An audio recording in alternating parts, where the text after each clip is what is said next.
आज तक लोगों को नहीं मालूम कि पूजन करने बैठते हैं तो सबसे पहले क्या करते हैं। पर सबसे पहला काम मंदिर में बिना पंडित के सबसे पहला काम कौन सा होता है? तो सबसे पहला काम होता है भगवान को धन्यवाद देना कि आज भी आपने मुझे इस मंदिर में आपका दीदार कराने के लिए, दर्शन कराने के लिए बोला। अगर पंडित साथ में होगा तो पहले वो मंत्र बोलेगा, स्वस्ति वाचन करेगा। स्वस्ति वाचन करने में उसको अर्थात भगवान के लिए भी प्रसन्नता और आपके लिए भी प्रसन्नता। पर आपके पास कोई ब्राह्मण नहीं, आपको कोई स्तुति नहीं आती, आपको कोई मंत्र नहीं आता, आपको कोई साधना नहीं आती, आपको कोई तप नहीं आता, पर आप इतना तो कर सकते हो कि भगवान के मंदिर में जाकर उनको धन्यवाद दे सकते हो कि तेरी कृपा है जो मुझे चलकर यहां तक बुला लिया, 2 कदम चलाया, यहां तक बुलाया, ये तेरी कृपा है। और बड़ी कृपा करी जो डलिया भर के पूजन का सामान भी लाई, बड़ी कृपा करी जो दूध भरकर भी लाई, बड़ी कृपा करी जो कलश भरकर भी लाई। कितने लोगों का फायदा है कलश भरकर मंदिर ले जाने में? देखिए जरा कितने लोगों का फायदा।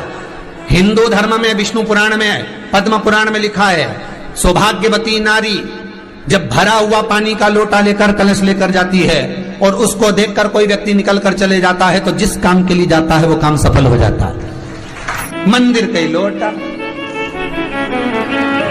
मंदिर का ही पानी, सिर पे पल्लू लेके हर हर महादेव बस शिव जी के चढ़ा रही और इतने प्रेम से रिझा रही। अब फ्री का पानी था तो एक लोटे में मन भी नहीं माने। अरे करा तो भगवान के सम्मुख में पहुंचकर अगर आप जल का पात्र भी लेकर जा रहे हो, भरा हुआ लेकर जा रहे हो, तो कितनी प्रसन्नता की बात है। हिंदू धर्म की रीति है, जिस पात्र को हम जल चढ़ाने लेकर जाते हैं उस पात्र में भगवान के चरणों का जल लाते हैं, खाली पात्र नहीं लाते। क्या लाते हैं? भगवान के चरणों का जल। उस चरणोदक को लेकर आए, घर में रखा, सबने अपने नैनों में लगाया, हृदय में लगाया, चित्तवृत्ति में लगाया। खाली पात्र हम लेकर वापस नहीं आ रहे हैं। शिव मंदिर में जब जब जाओ, जल चढ़ाने के लिए जाओ, पात्र तुमने शंकर जी को पूरा पानी चढ़ा भी दिया तो शंकर के चरणारविंद का थोड़ा सा जल पात्र में डाल के भले 2 बूंद लाओ, 4 बूंद लाओ, इतना सा लाओ, पर लाओ और उसको पूरे परिवार के नेत्रों में जब लेकर आए हो चरणोदक तो लगाओ। पर खाली पात्र नहीं लेकर आना। खाली पात्र लाने में ध्यान दीजिए, जब आप पूरा जल समर्पित कर देते हैं, जल समर्पित भी पूरा करना है, भगवान को चढ़ा रहे हो तो पूरा समर्पण होना चाहिए, पूर्ण समर्पण। इसलिए शंकर भगवान को अधूरा समर्पण नहीं, इसलिए श्रीफल भी पूर्ण चढ़ता है। शंकर जी के मंदिर में श्रीफल नहीं फूटता, पूर्ण श्रीफल। बेलपत्री भी पूरी, चावल का दाना भी चढ़ेगा तो आखा, फल भी चढ़ेगा तो आखा, फूल भी चढ़ेगा तो आखा। भगवान को कोई चीज खंडित नहीं चढ़ती, शिव जी को जल भी चढ़ेगा तो पूर्ण।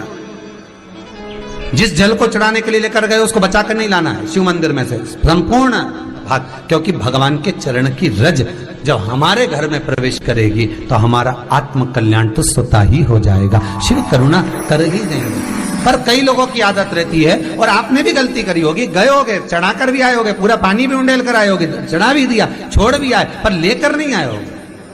कई लोग गलती कर जाते हैं और फिर बाद में कहते हैं हम तो इतने साल से पूजन कर रहे हैं, भगवान हमारी सुन ही नहीं रिया। तो भगवान के मैं तो तैयार बैठा, पर तू नवा के चली जाए, लेके तो कहीं जाए। तो भगवान थोड़ी ना कहेगा कि तू मेरे पास में आए तो मेरे चरण की रज लेकर जा। भगवान थोड़ी ना कहेगा कि मेरे पास में आकर तू ये लेकर जा।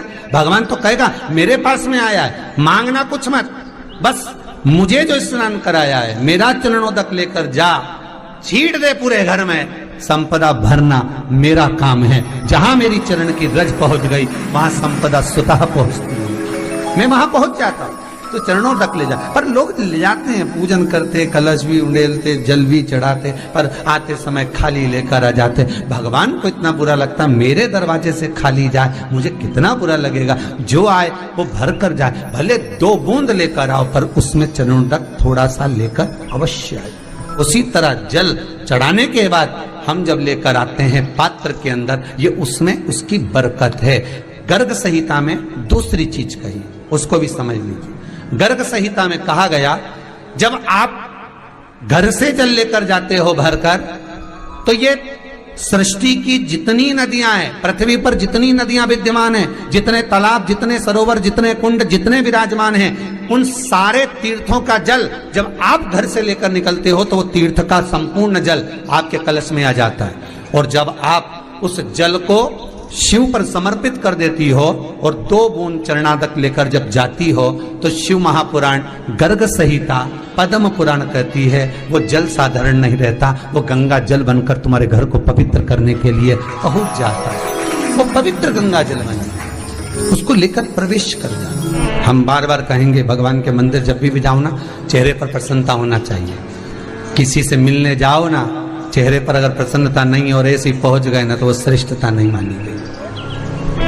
तुम तुम्हारी बहन के घर जाओ, सती मैया जलकर भस्म क्यों हुई? माता सती के भस्म होने का कारण क्या था?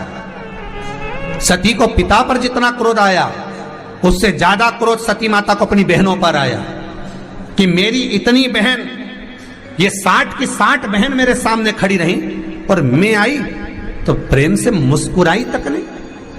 आप किसी के यहाँ जाओ और कोई के यहाँ पहुंचे और जाते से ही आप उस पहुंचे और कहा जी जी राधे राधे, जय श्री कृष्णा, हर हर महादेव, श्री शिवाय नमस्तुभ्यम, ओम नमः शिवाय आपने बोला और उसके चेहरे पर प्रसन्नता नहीं आया तो ऐसे घर में जाने से कोई फायदा है क्या?